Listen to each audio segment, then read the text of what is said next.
Hey everyone, this is Lorena with Synergy Behavior Solutions.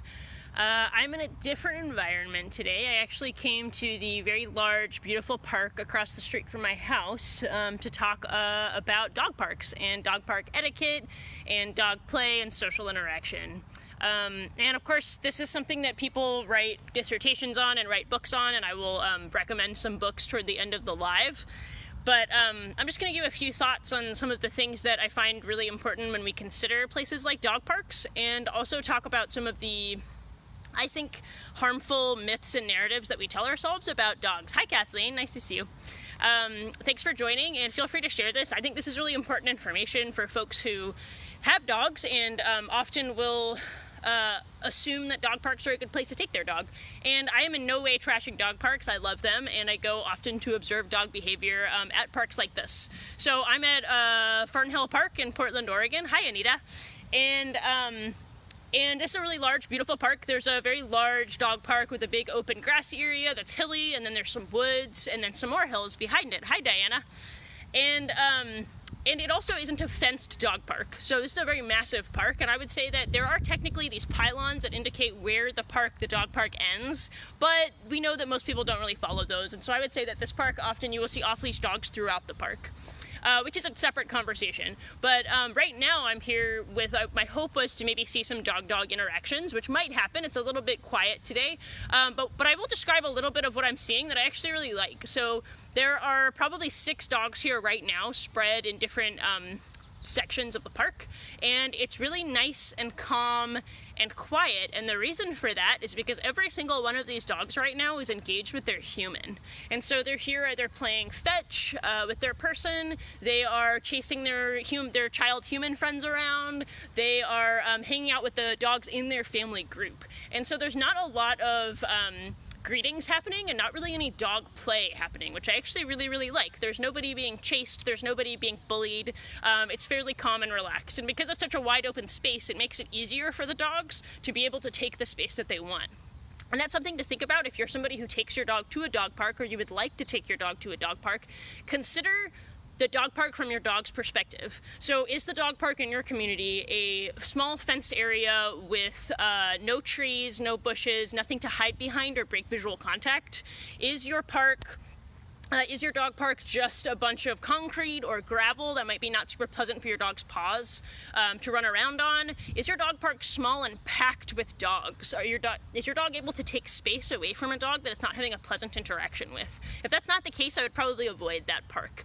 That doesn't mean that I don't like fenced dog parks. I love them because I'm not a huge fan of having off-leash dogs approach me. I come to this park often with my own dogs, and they are always on leash or on a long line.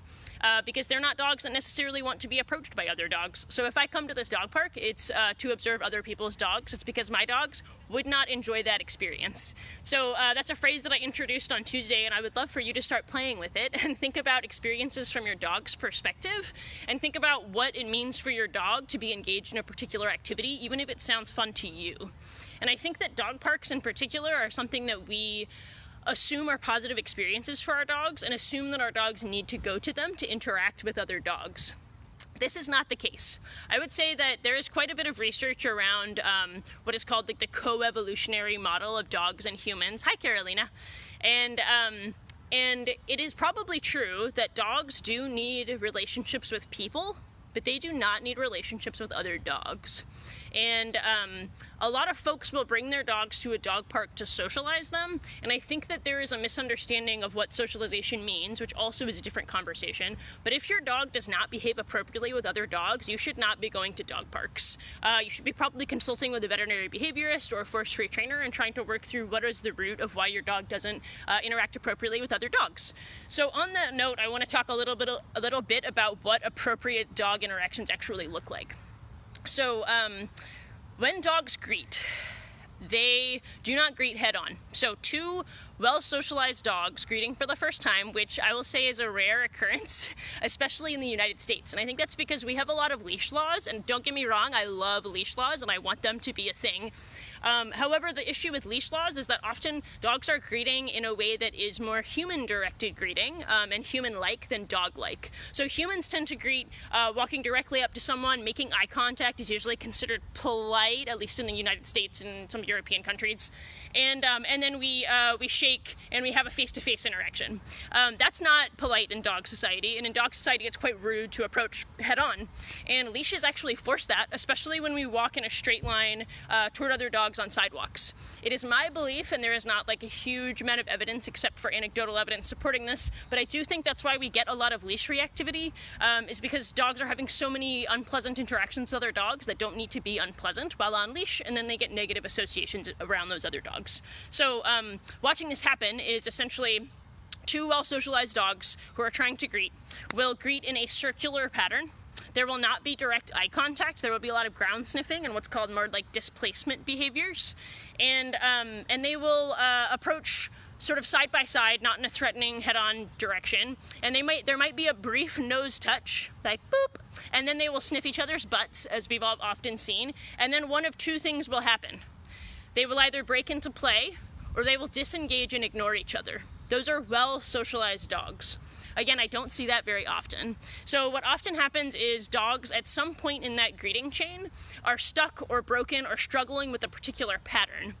Carolina says, I agree, I've made that mistake myself with my first dog. Same, for sure. And I think that when we watch and observe the way that our dogs try to greet other dogs, we can learn a lot about whether or not they want to have that interaction or whether or not they're experiencing some anxiety. And so if your dog does not greet other dogs appropriately, I think that refraining from off-leash interactions is in your best interest, and working instead on your dog being able to have skills like confidence and disengagement so that they can learn that they don't have to have that interaction if they don't want to. So on that note, I also want to talk about the fact that contrary to popular belief and the way that we tell stories about dogs in our society, dogs do not love everyone and want to be friends with everyone, and a normal dog, an average dog, is not a dog that loves everyone and wants to be friends with everyone. And I know it's kind of a bummer for some people to hear that, because that's what they sometimes expect out of their dogs, but there is no breed, age, or type of dog that will get that for you. Just like there is no person that wants to hug and play with every single person they meet. That would be an incredibly awkward and uncomfortable experience for an adult human. If you were walking down the street and someone approached you head on with their hand out, and then we went to shake their hand, they hugged you. And then when they approached you to talk, they talked right in your face like this, very excitedly, and then asked you to play a game. That'd be very bizarre, and I don't think we'd appreciate that interaction, and the same is true for the average adult dog. Now, at dog parks, the successful interactions that I see are, again, the dogs that tend to be focusing on their people. They will have brief interactions with dogs that they know, and or they will have brief interactions that result in disengagement and ignoring the other dog, just like we might at a party. And so on that note, the thing about parties is that not everybody likes them. And so maybe, like, I would say in my teen years and in my college years, I was somebody who liked to go to parties and liked to go to raves. I would throw parties sometimes. I even went to music festivals and things like that. These days, less so, not so much. I would much prefer to have a quiet book club and have relationships with a few people and friends that I am close with. The same is true for your dog. So I'm going to post in the comments of this video a graphic of the spectrum of dog sociability, and there's two different folks who have made that. One is Lily Chin, she made a version, and then there was another one that I forget the name of the creator, but it's excellent, and I'll also cite her and give her credit for that. And it's amazing to read this because it might depathologize some of your worries about your own dog when you read it. And by that I mean that you will find that the average adult dog actually falls about in the middle of the dog sociability spectrum, which means that they are dog tolerant or dog selective. And that means that they're average and normal adults. So the average normal adult has friends that they like to hang out with, and otherwise they're good. They don't need to have those social interactions, and it's probably not good for them. So a lot of the dogs that I see at dog parks are tolerating it, don't necessarily want to be there, and as they get older, they will become less tolerant. And the same is true for daycares, and that doesn't mean that daycares are a bad place. There are some excellent and well-run doggy daycares out there, and I would say that daycares and dog parks tend to be a little bit more fun for the average younger dog, and then as your dog gets older, they maybe won't enjoy that experience so much. So that said, if your dog does enjoy and have positive experiences at the dog park, a few notes on appropriate dog-dog play. So I'm going to tell a little story from when my dog Summer was a puppy, back before I knew a lot of this. And I used to take him to the dog park. He developed dog reactivity. I took him every day, even when he was a puppy. And as an aside, if you have a puppy, please do not take them to the dog park until they are at least a year old, if not older. You want structured and intentional interactions with other dogs, not dog park interactions. Different conversation, though. Please don't take your puppy to the dog park. It makes my heart shatter into a million pieces when I see puppies getting bombarded by other dogs at the dog park. So that said, I had Summer when he was young at the dog park, and I saw this German Shepherd enter the park, and the German Shepherd was extremely aggressive to the other dogs and displaying behavior that was really concerning to me at the time, even as someone who didn't know very much about dog behavior. And what I saw was this very large German Shepherd, stiff tail, going back and forth, hitting the same point like a pendulum quickly, stiff body, hair up. And he was stalking a smaller dog, and the smaller dog had his tail tucked, was licking his lips, ears back, clearly uncomfortable. And the owner of the German Shepherd tried to assuage the fears of the woman who had the smaller dog, and he said, as long as their tails are wagging, they're fine. I will tell you that is patently untrue, and wagging tails do not necessarily mean your dog is having a positive experience. Dogs also wag their tails before they get into a fight or before they attack. So something to think about there. Context is really important, and also examining, is your dog able to break away from an interaction? Is your dog able to get stiff and then walk away and feel more relaxed? If your dog is playing, is the play reciprocal? Is one dog chasing and then another dog chasing? Is one dog being a little bit more of a bully? Is one dog trying to get away and the other dog is continuing to pursue them? Dog-dog play should involve breaks, and the breaks will involve going to get a drink of water, sniffing the ground, doing a shake-off, averting their eyes and head to say, like, hey, that's a little bit much. It is a conversation, and there's some really excellent videos that you can watch about dog-dog interaction. I highly recommend checking them out on YouTube, but even the shortest interactions, there's so much conversation happening. I just watched two dogs, a retriever and a giant breed dog, just have a little bit of a stiff, but just fine social interaction. They met, and then the other dog, the retriever, decided to break off and continue to play with his ball. Nice interaction, and also something to watch out for. So if you choose to take your dog to the dog park, I highly recommend that you stay engaged with your dog. Please be there, interrupt their play, practice recall, make sure that your dog's #1 most important relationship is with you and not with other dogs. A lot of folks that have positive experiences at the park with their dog, it's because they're playing fetch and they're playing tug and they're training. If you go to a park and you ignore your dog and stare at your phone and socialize with other people, then it's not quite fair to expect your dog to have appropriate recall, and it's not fair to expect your dog to navigate their own social interactions. It has been said that dogs have the mental capacity of a 2-year-old child. I don't think that is a helpful comparison, because dogs have entirely different ways of being in the world. They're not humans, and they don't think like humans, and they're genius in ways that humans never will be, and vice versa. But I do think it's helpful to think about that when it comes to social interactions, because we put our dogs in situations that they don't necessarily want to be in or have a say in, and then we get upset if they're not able to tolerate or handle those interactions appropriately every single time. And so if you're not there to be present and to engage with your dog in these social interactions, it's probably better for your dog to stay home, or maybe find places to walk them where there aren't a lot of other dogs. So again, looking around now, just like as I'm wrapping up here, does anybody have any questions about dog park interactions and dog-dog etiquette? If you do choose to take your dog to the dog park, I would keep it really short. Be really selective about the dogs that you let your dog play with, and make sure that that play is reciprocal. Also, make sure that your dog is able to recall and disengage from that play. If you find that you go to the dog park and your dog is kind of wired the rest of the day, or maybe struggling to settle, maybe a little bit more reactive on the leash, seems to be a little bit stressed, it's a good chance that the dog park is not a very positive experience for your dog, even if it kind of looks like they're having fun. So just some thoughts. I'm watching a greeting happen right now between a little pug and a Jack Russell Terrier, and some good sniffing going on. it looks like the pug and the Jack Russell decided to play.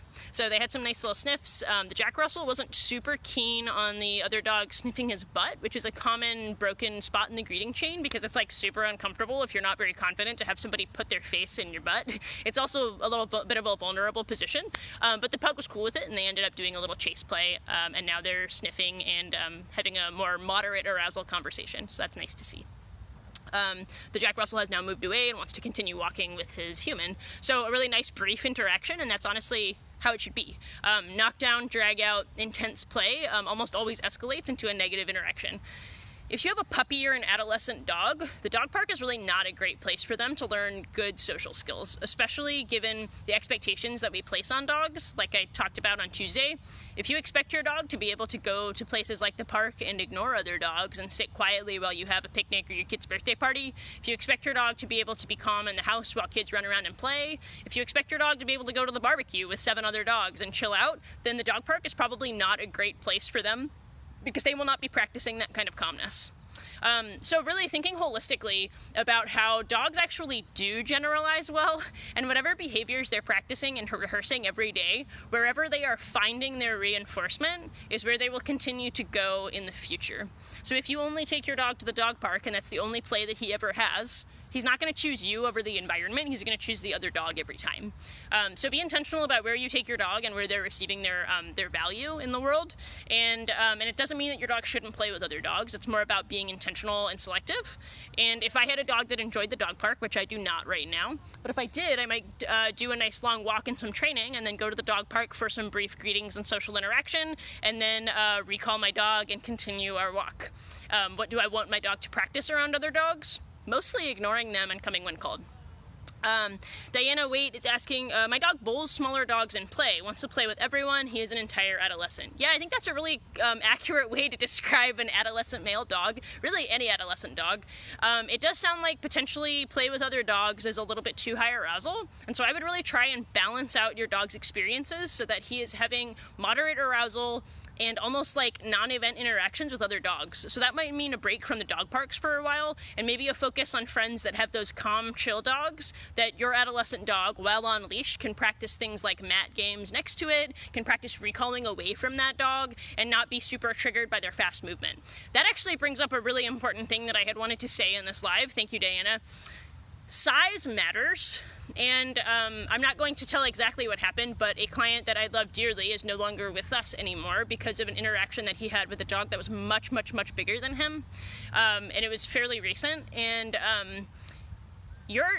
large dogs really shouldn't be playing with small dogs. I make that claim, and I know that it might be controversial, but I will say that even the most well-socialized adult dog, if your dog is 100 pounds, and I'm just throwing that out, Diana, I don't know if your dog is 100 pounds, mine definitely is, but a Great Dane shouldn't be playing with a Chihuahua, for example. Even a poodle playing with a Dachshund could severely injure that dog, even without trying, even with very appropriate play. So I think it's really important that you are selecting your dog's play partners, and if your dog is going to spend time with dogs that are massively different in size, age, or physical ability, I would be using that time to really focus on calmness and disengagement. Can my dog chill while watching small dogs run around? If not, I should probably increase the distance and practice calmness in a different setting so that I can get to the point where, for example, Diana, my adolescent dog, is able to observe small dogs running and not feel compelled to chase. That kind of skill is so useful in lots of different contexts, and it's something that I would focus on now because as your dog grows older, that potential chase drive might be a little bit less playful, and it's just something to think about moving forward. Also, we don't want to traumatize little dogs. My dog has definitely traumatized little dogs, and I regret that in the past, and I'm careful now to make sure that even if my pit bull actually has pretty appropriate greetings with other dogs, she really doesn't get to meet them because her approach is incredibly scary because her greeting chain is broken in the approach. So she turns into a raving Tasmanian devil on her hind legs, and then she gets to the other dog and she's like, oh, hi, and then she breaks away just fine. But the approach is incredibly stressful for her and stressful for the other dog, and so I don't put anybody through that. There's just no reason to. Yeah, and if your dog is a chaser, I would really work on disengagement and being able to observe movement and be calm around it. And it doesn't mean that he is going to miss out on anything, not playing with other dogs for a little while. It'll actually be really good for him and less stressful for him overall if he learns that other dogs are not his problem, especially little ones that run quickly. And my dog also is a chaser. Oh man, when she sees a small dog running, it is like her version of a tasty snack and she wants to chase it down. And that's not fun for the small dog and not something that I want her to practice, either arousal-wise in her brain or just repetitively and behavior-wise. So maybe take a few breaks from dog play for a little bit and spend some time watching dogs rather than interacting with them for a little while. So thank you all for joining. It's been nice chatting about dog parks. Obviously, there's lots of different emotional feelings and opinions about dog parks and daycares. As somebody with 2 dogs that are dog selective at the very least, I know how challenging it can be to navigate dog-dog interactions. And it doesn't mean that dog parks are a bad place. It's just that we need to be present and engaged and intentional when we take our dogs to places where we're not in control of the environment. Yeah, so have a lovely day and thanks for joining. A couple books that I would recommend regarding dog behavior and dog play and interaction too that I really like.